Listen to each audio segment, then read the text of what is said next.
are here in the middle of the action at the 50th anniversary of the Olympia, where they've got competition going on stage right behind us. And I am here with GenXlabs athlete and physique competitor Carrie Rapp at the GenXlabs booth. Man, there's been a lot going on this weekend. Tell everybody what you've been up to, because not just working the booth, you've had a lot of other action going on. Oh yeah, we started off with a couple photo shoots, and photo shoots from anywhere from like 2 people to 15 people in a gym, and it's been just crazy with the people coming up to the booth and people asking questions, and of course getting to tell everybody about the Gen X products as well. It's been fantastic. I got to see Sylvester Stallone. I thought that was pretty cool. I got to see some of my favorite competitors in other sports, like strongman. Robert Oberst is a personal favorite of mine. And got to see guys like Kevin Jordan with GAT, and Robert Oberst is with GAT too. But just little people here and there, like Tony West, who just competed. And she's one of my favorites in women's physique as well. It's been wonderful. This is my first Olympia, and it's just been a fantastic experience. You know, I don't think that you can come to the Olympia and not be starstruck by the people that you look up to in this industry, whether it's the bodybuilders or the strongman or whatever it is. I think we all come here to see those big name faces, but I see a lot of people coming up to GenXlabs booth to meet our team and to talk to you. You have been a busy person here at the GenXlabs booth. A lot of people that are coming by, and what is the product that everyone's buzzing about right now? Collagen Fit. By far, Collagen Fit. People come up and we tell them about the product and they try it, and I gotta tell you what, some people are a little bit hesitant about collagen, you know, because once you taste it, there's that wonderful sweet orange with a little bit of cranberry in it. It's wonderful tasting. Definitely, hands down, Collagen Fit has been the biggest buzz. It's been the biggest seller here. Are the guys trying it too? Yes, the guys are trying it too. It's not just for women, it's for guys, because, you know, we all have skin. We all have tendons and ligaments and joints, and it's good for everybody. It's not just women. And it's fabulous to really help with muscle recovery, tendon and tissue repair, all of that good stuff. And if you're in the gym building muscle, you have your times where you're trying to put gains on. Sometimes we're cutting down, we're losing weight. During that process, this product really helps to keep the skin tight, everything firm. We don't need no sagging. So. No, and Collagen Fit, along with the lean cream, is really it's like your skin regimen. It should be part of a skin regimen, really. I agree with Carrie. You can't go wrong with either of those products. GenXlabs has got you covered there.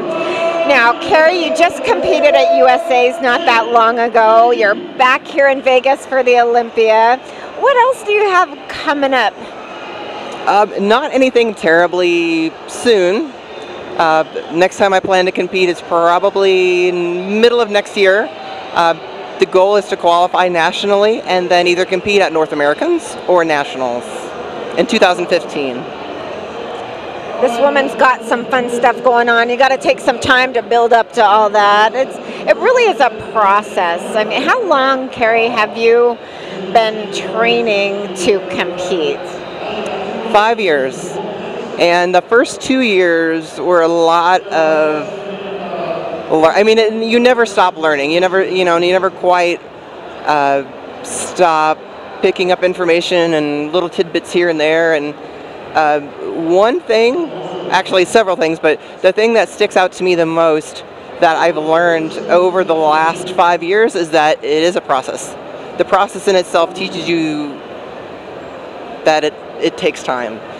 It takes time for workouts and workout programs, workout plans. It takes time for diet. It takes time to build muscle. It takes time to develop your physique, and you know, just little things here and there to change one thing or maybe 2 things to see how that affects everything together. And it's definitely taught me, the process itself has taught me that it is a process. It does take trial and error sometimes. Unfortunately, a lot of more error than trial. That's kind of the beauty of the sport, though, I think, is trying those little tweaks here and there just to see how your body responds and adjusts so you know what works for you. Because I think we're all built a little bit differently. I mean, whether you're a man or a woman, there's no two of us that are exactly alike, and what works for one person may not work for another. So I agree with you completely. I also think that the time and process that you mentioned, I mean, if it were easy and if it were just like that, everybody would be doing it. You know, that's why there are not as many people who are at the level that our Carrie is going on to compete at a national level, because it really, really does take time and consistency. Do you feel, as a woman, that there are challenges in training, in nutrition, in competing that are unique to our gender, or are there similarities across men and women? What is your perspective on that? There are a lot of similarities, but I would say probably the biggest difference is that women have their monthly cycles. Once you get down to a low body fat percentage, most women stop menstruating, which is not necessarily a bad thing. I don't mind having that time of the month, for 3-4 months or whatever, however long that I don't have that time of the month when my body fat gets low. Because when you get down low enough, when you get down, I don't know, I think some women stop menstruating around 10-11%, and that it's a mind game. It is a complete mind game when you diet and you get into condition and you're like in the single digits of your body fat, and then you're in off season. And I myself right now, this is I see why it's such a mind game. It took me 5 years, and just these last couple months of realizing, I've put on some weight. I haven't gotten fat, but it's hard for me to find the words to describe it. You look at yourself in the mirror, and what you see, good or bad, may not be what you actually look like. Like, just the other day, I looked at myself in the mirror, and I'm like, I don't have any veins. I'm not cut. I'm kind of fat. My abs are gone. And it really got me upset. It really got me down. But then I went out and I got to see myself in some pictures, and I thought, wow. I am in pretty good shape for off season. Actually, I'm in pretty decent shape. I feel good, and it's just, I think part of the battle for women especially is, when you get into off season and when your body fat does go back up, which you should go into an off season, into a rest, recovery, improvement season, so that you can make the gains that you want to make, you need to make for improvement in your own physique. That's probably the most difficult part, is knowing what you can look like, and then putting on that little bit of weight and being self-conscious. I think it's important, though, that people hear what you're saying, Carrie, and that a competitor is not going to be at 10% body fat or less for a long period of time. It's not healthy for us to do that on an extended basis. You have to allow your body that opportunity to rest and recover, to put on a little bit of fat, if we want to call it that, a little bit of size. We get a little fluffy. We do get uncomfortable in our skin, though, when we see ourselves that way after being at a lower percentage. I mean, what is your body fat typically when you're competing? When I'm competing, it's about 5 or 6%. And yeah, that's it's tough to hold too, because when your body fat I get uncomfortable. I get extremely uncomfortable. I sit on padded seats, and it's just, shifting your weight back and forth, and I'm like, wow, this is really kind of uncomfortable. And in comparison, the other end of the spectrum, when I was bigger, when I was a different kind of a big girl, when I was like 310 pounds, I didn't find clothes that could fit me very well, just because I was so big and I had kind of an odd shape to me. There was one pair of pants that I would wear like all the time because it was the only pair of pants that I had. So the mind game of it all is that's, you know, knowing what you can look like in competition, and then knowing, wow, you know, I'm gonna have to put on some size, but it's okay. I do think, and I know that there are people out there that agree with me, but if they don't, you know, it's my opinion. It is much easier to, and I totally lost my train of thought right now, but as I'm trying to block out the announcer in the background, but it is such a mind game going from like 5 or 6% body fat to right now I want to say I'm around no more than about 12. And for me, when I go into the off season, typically it's about a month or so until I start getting them back into that time of the month. But I think some women, you know, once you're denied something, it's just human nature. Once you're denied something, they flip it, reverse it, and you can't get enough. And I think a sensible off-season diet plan for women, you know, have some fun. You know, enjoy life. I say, have some fun, enjoy life, and get your refeed meals and your cheat meals and your stuff like that. But I think one of the ways that I've been able to stay lean is that I stick to a good, like, structured diet plan during the off season, where my carbs are a little higher, which is great, a little more varied, and yeah, that's really it as far as off season goes.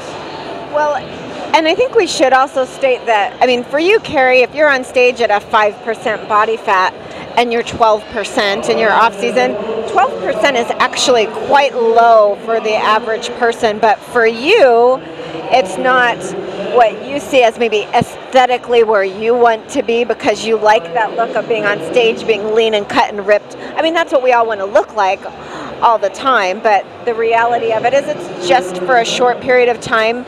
You're still decently in shape, but it is kind of a mental thing you have to work through when you're used to looking a certain way on stage. And I think the healthy aspect of what Carrie has shared with a structured meal plan, staying healthy is really the key.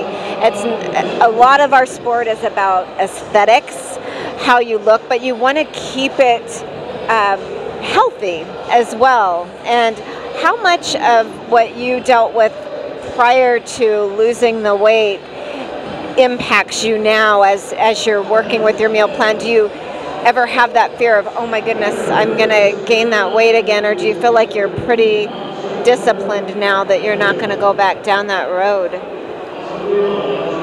The discipline, it takes time. It takes time, and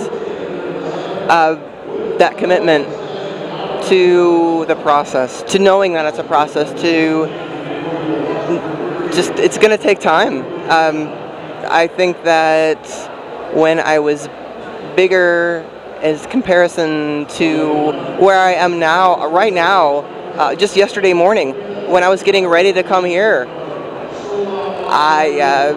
I will admit I had a little bit of a personal crisis, a breakdown. I was looking at the clothes that I had to wear for the booth, and I was trying them on, and I think I tried everything on, and I tried a couple different combinations, and all I could see was jiggly butt, no abs, you know, no nothing, no definition in my shoulders, and that's what I saw in the mirror. And I was like, wow, I can definitely see now why women get, or even just, you know, women and men in general, but women can get complexes. I got a little bit of a complex too, and it still is a fear of mine, and I wouldn't say a fear, but it's, I'm conscious, I guess. I'm conscious of the fact that I know that I could let myself start to backslide into old habits, but keeping to it over the last several years, I found myself like at times craving healthier food or wanting healthier food, where like say, I don't know, maybe 10 years ago for breakfast, I would have had a bowl of sugary cereal and not even thought anything of it. And now that I have an understanding and an education of how to eat healthier, I actually crave. I'm like, oh my God, I want chicken breast with rice, or I want a nice piece of fish and a sweet potato, or because I like it, and I know your body kind of craves it after a while.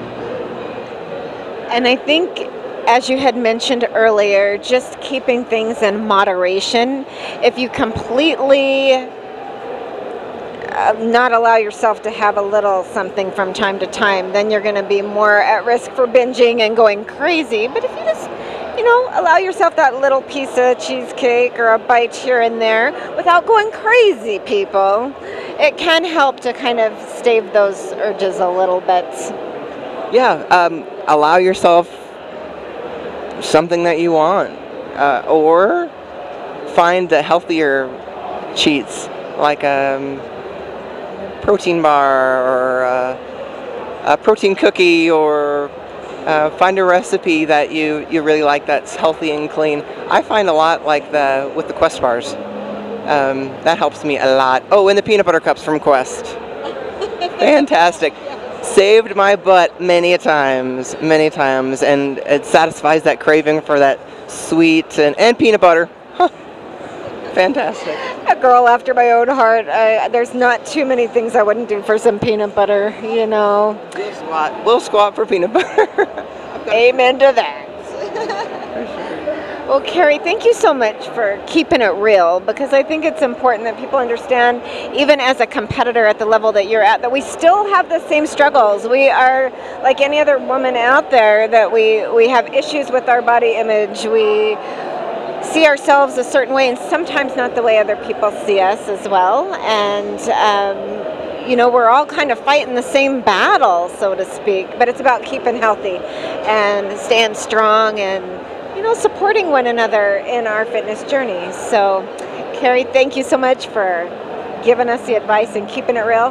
This is Tammi Bradford with Carrie Rapp, signing out from the Olympia 50th anniversary for GenXlabs.